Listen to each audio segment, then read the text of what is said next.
بسم اللہ الرحمن الرحیم۔ شروع اللہ کے نام سے جو بڑا مہربان نہایت رحم والا ہے۔ یا الہی جب تک میرے بدن میں جان رہے، میری یہ تمنا ہے کہ میرے لب پہ تیرا قرآن رہے، اور یہ تمنا ہے کہ اس دنیا میں کوئی کام کر جاؤں،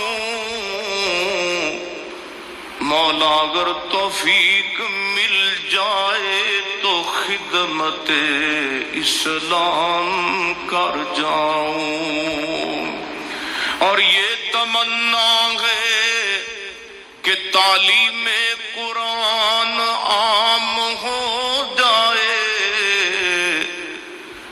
مولا یہ تمنا ہے کہ تعلیم قرآن عام ہو جائے،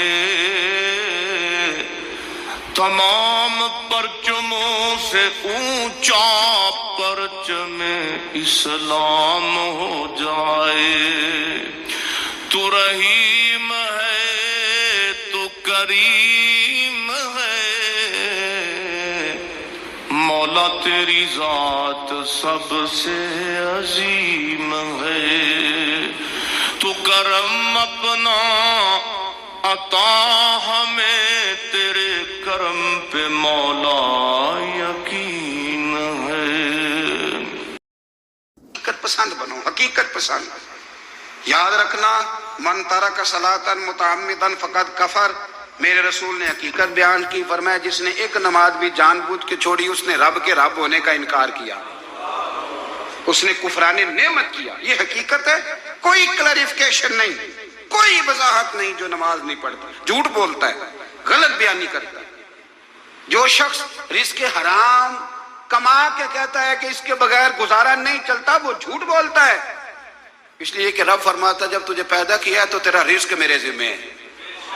اللہ فرماتا ہے کہ لا یکلف اللہ نفسا الا وسعها، میں کسی پر وہ بوجھ نہیں ڈالتا جو اٹھا نہ سکے۔ نماز فرض کیا، اس کا مطلب ہے ہم پڑھنے کے قابل ہیں، اس نے ہمارے ذمہ داریاں لگائی ہیں، تو مطلب یہ ہے کہ ہم ذمہ داریاں ادا کرنے کے قابل ہیں، ورنہ وہ کہتا ہے میں وہ بوجھ ڈالتا ہی نہیں جو تجھ سے اٹھایا نہ جائے۔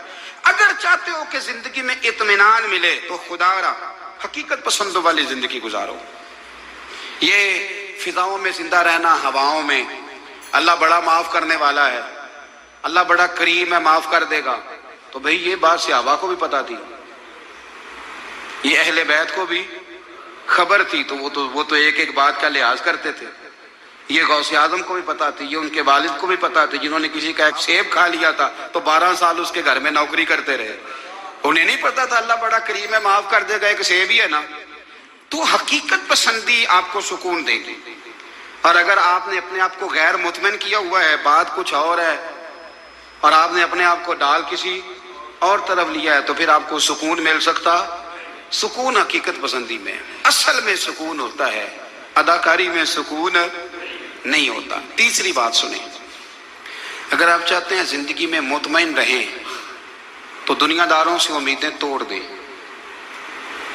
اللہ اور اس کے رسول سے امید وابستہ کریں، اولیاء اللہ سے امیدیں وابستہ کریں، صحابہ اور اہل بیت سے امیدیں، اللہ اور اللہ والوں سے امیدیں، دنیا داروں سے امیدیں۔ آپ کو پتا ہے دنیا دار کی تباہی کب ہوتی ہے؟ جب انہیں خوشامدی مل جاتی ہے۔ چودھری کا بیڑا اس وقت غرق ہوتا ہے جب اسے چودھری کہنے والے زیادہ ہو جاتے ہیں۔ سیٹھ صاحب اور نواب صاحب بیچارے تباہ تب ہوتے ہیں بھولے پن میں، جب ان کے دائیں بائیں ریلا ہوتا ہے سیٹھ صاحب کہنے کا، لوگ انہیں کھانا چاہتے ہیں، پیار ان کا نہیں ہوتا، ان کی جیب کا ہوتا ہے، محبت ان سے نہیں ہوتی، ان کی کرسی سے ہوتی ہے، ضروریات کا پیار ہوتا ہے، تباہ کر دیا جاتا ہے۔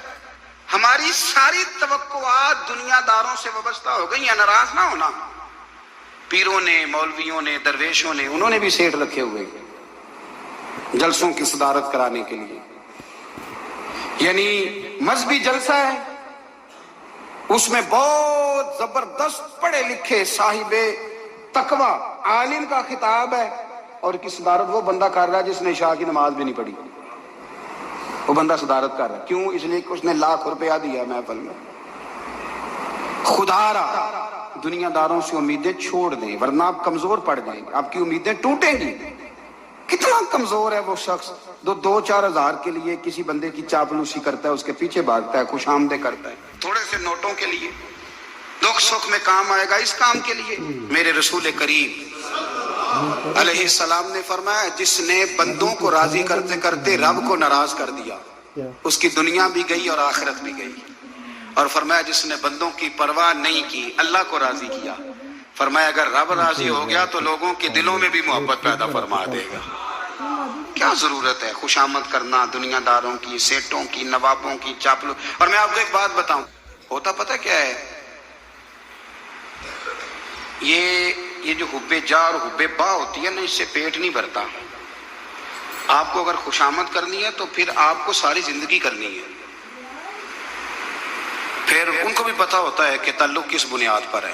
اس میں کبھی بھی خلوص پیدا نہیں ہوتا. آپ بے چین رہتے ہیں، بے قرار رہتے ہیں، آپ کو تکلیف رہتی ہے ہمیشہ.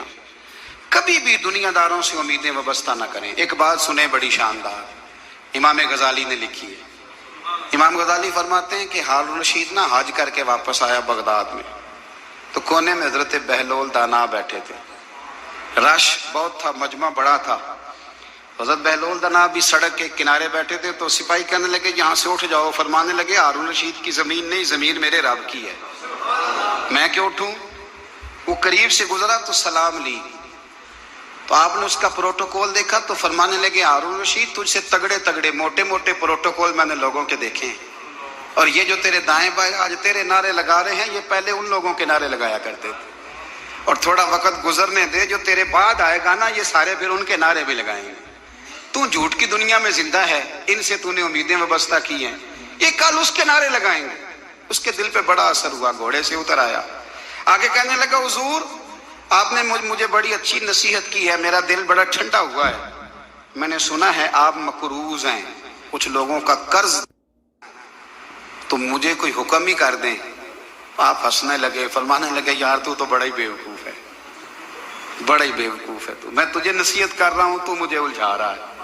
حضور کوئی حکم کر دیں. کیا خوبصورت انداز ہے رب کریم کے بندوں کا. حضرت بہلول دانا فرمانے لگے تیرا رب کون ہے؟ کہا اللہ. تو فرمایا میرا کون ہے؟ کہا اللہ. فرمانے لگے یہ تو نہیں نہ ہو سکتا کہ اللہ ہارون رشید کو دیتا رہے اور بہلول دانا کو بھول ہی جائے. یہ تو نہیں نہ ہو سکتا کہ ہارون رشید کو دیتا رہے اور بہلول دانا کو بھول جائے. فرمایا اس کا دل، اس کا ارادہ ہوا، ارادہ قدرت ہوا کہ بہلول مقروض رہنا چاہیے. تو اگر رب مجھے رکھنا چاہتا ہے، دکھ قبول محمد بخشا راضی رہن پیارے، اگر وہ چاہتا ہے میں مقروض رہوں تو میں بھی چاہتا ہوں کہ میں مقروض ہی رہوں. یہ تو نہیں نہ ہو سکتا کہ تجھے دے اور مجھے نہ دے. فرمایا میری تجھ سے کوئی امید نہیں، مجھے جب بھی دے گا میرا رب بھی دے گا، اور وہ دے گا تو پھر انشاءاللہ خزانے کھول کے دے گا. دنیا داروں سے امیدیں وابستہ کرنا، لوگوں کے پیچھے، یہ چھوڑ دیں. آپ بے چین رہیں گے.